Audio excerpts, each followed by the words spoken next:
मकर राशि वाले मित्रों, आपके लिए 22 से लेकर के 28 सितंबर तक का यह सप्ताह कैसा रहेगा, इस राशि फल और नक्षत्र फल में आपको बताने जा रहा हूं। अगर सार रूप में आपको मैं कहूं तो भाग्य से सब श्रेष्ठ होगा, यानी कि जो आपका लक है ना, वो इस सप्ताह पूरा का पूरा आपके साथ खड़ा है।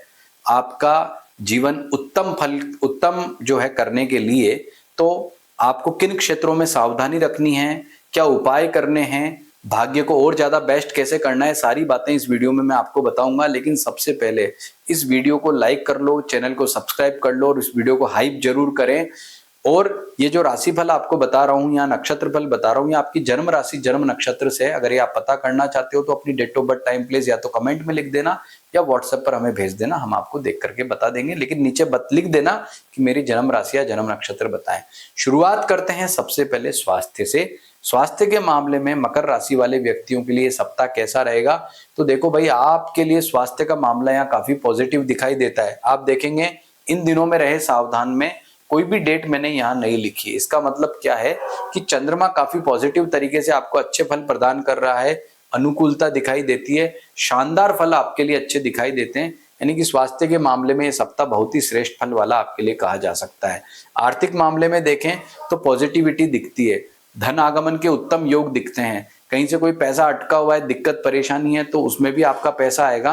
यानी कि धनागमन के योग के दृष्टिकोण से भी ये सप्ताह अनुकूल कह सकते हैं, श्रेष्ठ फल कह सकते हैं, अच्छे फल वाला कह सकते हैं। बात करते हैं आपके पारिवारिक सुख में, तो पारिवारिक सुख में देखो, आपका जो पारिवारिक सुख का स्वामी मंगल है वो 10th हाउस से ट्रांजिट कर रहा है, तो बढ़िया। माता पिता से एक अच्छा सहयोग, अगर उनके हेल्थ में कोई दिक्कत परेशानी दिखती है तो उससे भी आपको निजात मिलेगी। यानी कि पारिवारिक सुख के दृष्टिकोण से भी अनुकूल और अच्छे फल वाला ये सप्ताह कह सकते हैं। विद्यार्थियों की बात करें तो विद्यार्थियों के लिए समय थोड़ा दिक्कत परेशानी वाला है, अध्ययन के प्रति बहुत ज्यादा एकाग्रता रखनी होगी। यह सप्ताह इतना अनुकूल नहीं है। ओम शुम शुक्राय नमः मंत्र का जप करना, माँ सरस्वती की पूजा उपासना करना बेटर रहेगा। वैसे भी नवरात्र है, उपासना करोगे तो ज्यादा अच्छा रहेगा।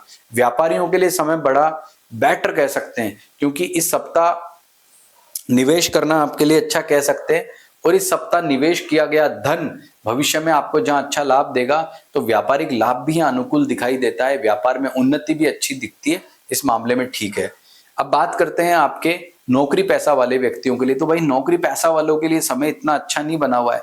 जीवन में दिक्कत परेशानियां इश्यू दिखाई देता है, समस्या दिखाई देती है। कारण क्या है, क्योंकि काम में निरंतरता नहीं है। कहीं ना कहीं अधिकारियों से, सहकर्मियों से भी आपका रिलेशन जो है प्रभावित दिख रहा है। एक तो जल्दबाजी में काम नहीं करना है, सभी को सूचित करके काम करना है, कम्युनिकेशन गैप नहीं रखना है और अति आत्मविश्वास में आकर के कोई काम नहीं करना है। सारी चीजें आपको दिक्कत देंगी। जॉब में कोई अगर आप मेजर परिवर्तन अभी करना चाहते हो तो थोड़े दिन रुक जाओ, कम से कम इस सप्ताह तो रुक जाओ, क्योंकि ये सप्ताह इतना बेटर नहीं है। और वैवाहिक जीवन की अब बात कर लें तो वैवाहिक सुख के दृष्टिकोण से सप्ताह अच्छा कह सकते हैं।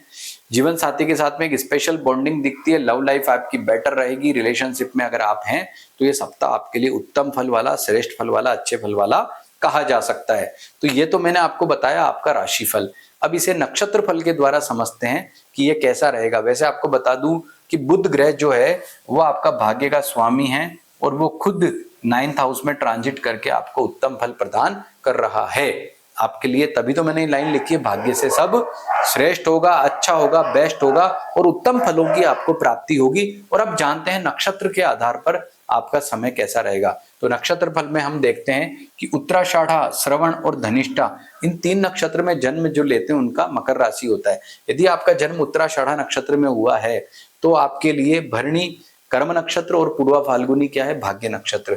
तो आप देखेंगे कि इन तीनों नक्षत्रों में कोई पाप ग्रह ट्रांजिट करेगा तो दिक्कत, और शुभ ग्रह ट्रांजिट करेगा तो अच्छा फल होगा। तो हमने क्या देखा कि उत्तराषाढ़ा में कोई ग्रह का ट्रांजिट है क्या, कोई ग्रह का ट्रांजिट नहीं है।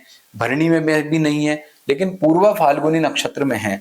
पूर्वा फाल्गुनी नक्षत्र में एक तो केतु का ट्रांजिट है, दूसरा शुक्र का ट्रांजिट है। शुक्र आएगा 25 तारीख को, तो 25 तारीख के बाद में उत्तराषाढ़ा नक्षत्र वालों के लिए समय बहुत अच्छा रहेगा। लेकिन उसके पहले ये जो केतु है ना, ये दिक्कत देगा। तो ओम केम केतवे नमः मंत्र का जरूर जप करें, इससे आपको बहुत लाभ होगा, उत्तम फलों की प्राप्ति होगी और जीवन श्रेष्ठ होगा। दूसरी बात, आपका जो ये शुक्र है 25 तारीख के बाद में आएगा तो अच्छे फल प्रदान करेगा। यानी शुक्र जहां आपके लिए बहुत ही पॉजिटिव है, शानदार है, उत्तम फल वाला है, तो वहीं आपको केतु दिक्कत दे रहा है। तो केतु के उपाय कर लोगे तो सब पॉजिटिविटी रहेगी, अच्छा फल रहेगा। अब बात करते हैं श्रवण नक्षत्र वालों की।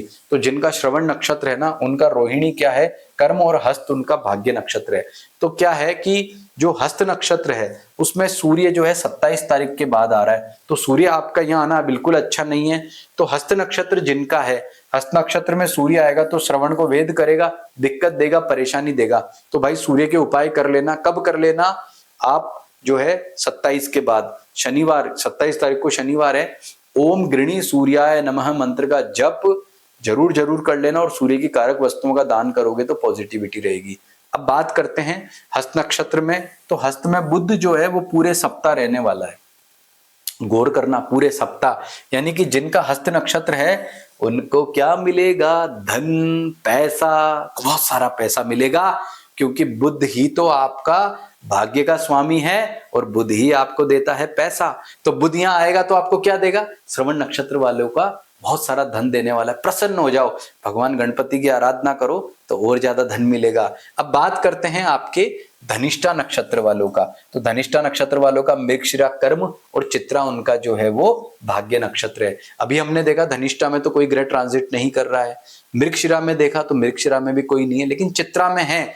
चित्रा में मंगल जो है वो ट्रांजिट कर रहा है। कब तक? 22-23 को। तो 22-23 तारीख को धनिष्ठा का जो है वेद करके दिक्कत परेशानी ज्यादा देगा, यानी कि 22 और 23 इन 2 दिनों में जिनका धनिष्ठा नक्षत्र है उनको मंगल का उपाय जरूर कर लेना चाहिए। ओम अम अंगारकाय नमः मंत्र का जप करो। आगे तो फिर जब ये स्वाति में चला जाएगा ना मंगल, कोई दिक्कत नहीं, कोई परेशानी नहीं, उसके बाद समय श्रेष्ठ हो जाएगा। तो हमने क्या देखा कि इस सप्ताह सबसे बढ़िया किसका समय है? श्रवण नक्षत्र वालों का। पैसा आ रहा है ना। बाकी उत्तराषाढ़ा वालों का मिला जुला, और धनिष्ठा नक्षत्र वालों का जो है थोड़ा दिक्कत वाला समय है। ये नक्षत्र के आधार पे जाना। अब जानते हैं कि आपके लिए जैसे बुध ग्रह शुभ है, तो किन राशि तो आपकी मकर है, लेकिन लग्न के आधार पर देखें तो लग्न क्या है चेक करो।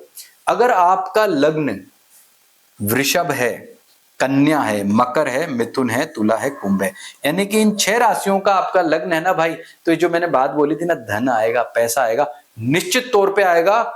और आप देखेंगे, उम्मीद नहीं करोगे वहां से भी आएगा। क्यों आएगा? क्योंकि बुध आपको पैसा देगा। अगर आपका जो है मकर राशि है, आपका लग्न ये बताया इनमें से कोई है, और भिन्नाष्टक वर्ग में बुध आपका 7 रेखाओं पर बैठा है, और आपका यदि श्रवण नक्षत्र है, ये 4 कॉम्बिनेशन बताता हूं, तो 100% आपके पास पैसा आएगा, कोई डाउट नहीं है। लेकिन चारों कॉम्बिनेशन बनने चाहिए। लेकिन अगर भिन्नाष्टक वर्ग में आपका बुध वीक बैठा होगा, या आपका लग्न मेष सिंह धनु, या ये जो मेष सिंह धनु कर्क वृश्चिक या मीन में से होगा ना, और आपका भिन्नाष्टक वर्ग में चेक करना कि ये बुध अगर आपका मात्र 0 या 1 या 2 रेखाओं पर होगा तो उतना धन नहीं आ पाएगा। यही तो सबसे बड़ी सार गर्भित बात है जो मैं आपको बताना चाहता हूं कि राशिफल केवल ऊपर ऊपर से देखने से पता नहीं लगता। जितना गहराई में जाकर के देखोगे, डीप में जाकर के देखोगे, तभी आपको पता लगेगा कि ग्रह कैसा आपको फल प्रदान करता है। तो ये सारी तमाम आपको जानकारियां बताई, तो आप हमारे वीडियो को लाइक जरूर करें और हमारे चैनल को सब्सक्राइब करें, और इस वीडियो को हाइप करें ताकि ये ज्यादा से ज्यादा लोगों तक पहुंचे। और इस सप्ताह जो है शारदीय नवरात्र प्रारंभ हो रहे हैं, तो मैं मां दुर्गा से प्रार्थना करूंगा कि सभी मकर राशि वाले व्यक्तियों को जो है मंगल, उनका मंगल हो, उनका कल्याण हो। नमस्कार।